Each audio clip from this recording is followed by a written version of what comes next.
Now that we officially only have a few weeks until Season 18 comes out, we've had proper time to get a feel for what weapons this season are the best. I've personally found this season to have some of the best weapons we've gotten, especially for the crafted ones. So today, let's look into what weapons are the best and why I'll be taking these into Season 18.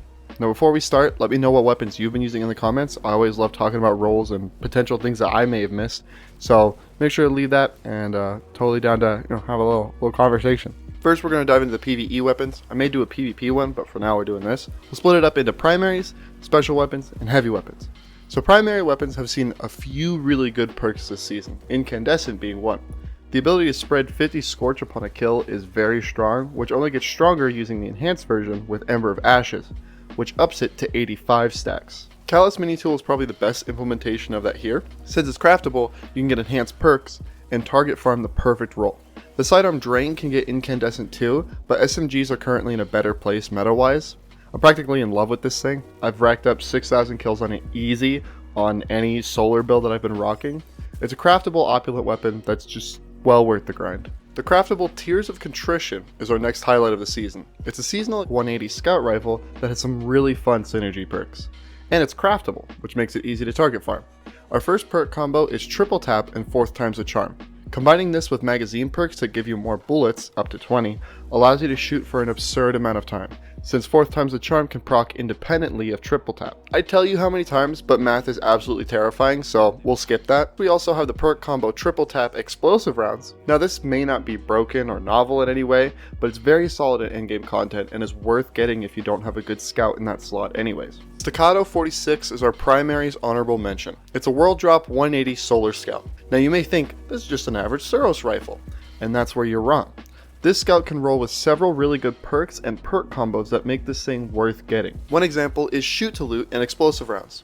Thanks to explosive rounds proccing the shoot to loot, this can be a really nice weapon in GM content for when you want a safe way of picking up heavy or special. It may not sound super impactful, but as somebody who has brought their trials scout into GMs with shoot to loot, it just makes everything so much easier. It can also get incandescent, which is fun on a scout rifle, but not the best application in my opinion.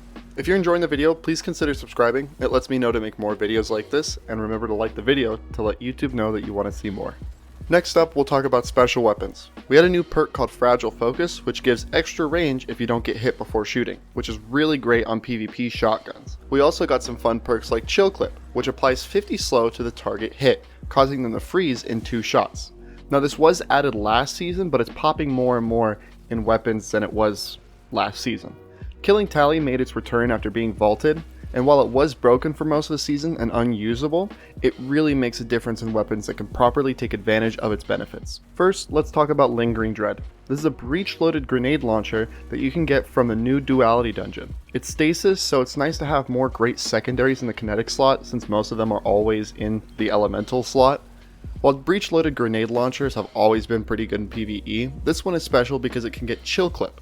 Combining this with Ambitious Assassin can lead to a fun combo of freezing and overflowing the magazine while causing huge stasis explosions. It also has other desirable perks like Vorpal, Autoloading, and Demolitionist. Next up, we have the Stasis Fusion Rifle Riptide. This is a rapid-fire fusion that drops from the Crucible.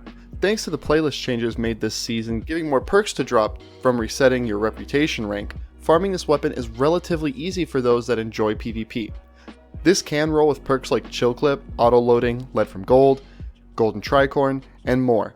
This is making an appearance on this list because it's a perfect wild card to any build. It's very easy to get and can roll with just about any combo that you want.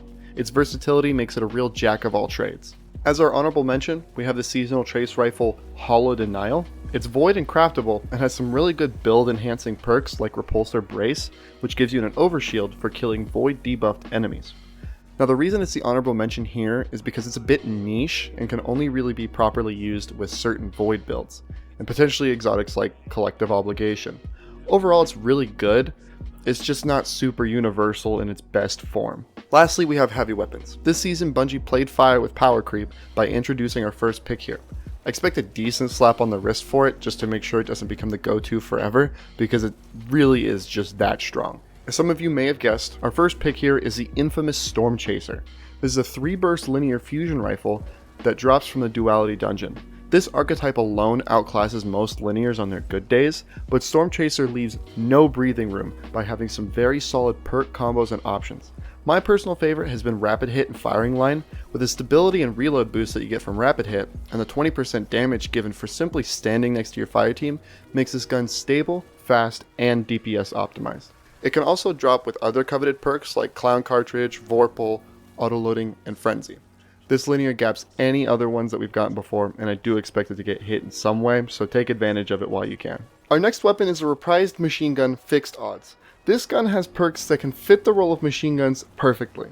It has multiple options you can use to mow adds down. Our first combo is Feeding Frenzy and Killing Tally. Feeding Frenzy makes reloading faster based on how many kills you get before, and Killing Tally gives more damage for killing targets without reloading.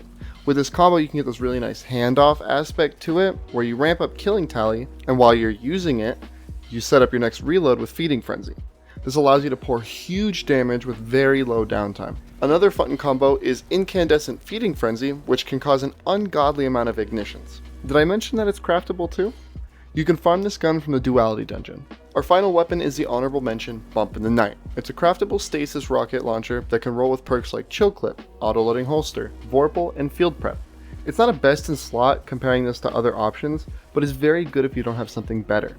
Kind of a baby's first, rocket launcher. Those are my picks for the best PvE weapons that have come from Season 17. I'm really happy with the weapons that popped up this season, and I can't wait to see what they do in Season 18. Thank you so much for watching. I really enjoyed putting this together. I'm thinking of scouting weapons out at the beginning of next season and checking back at the end to see if I was potentially right about their impact and plays. I hope you liked the video, and have a great day, and drink some water.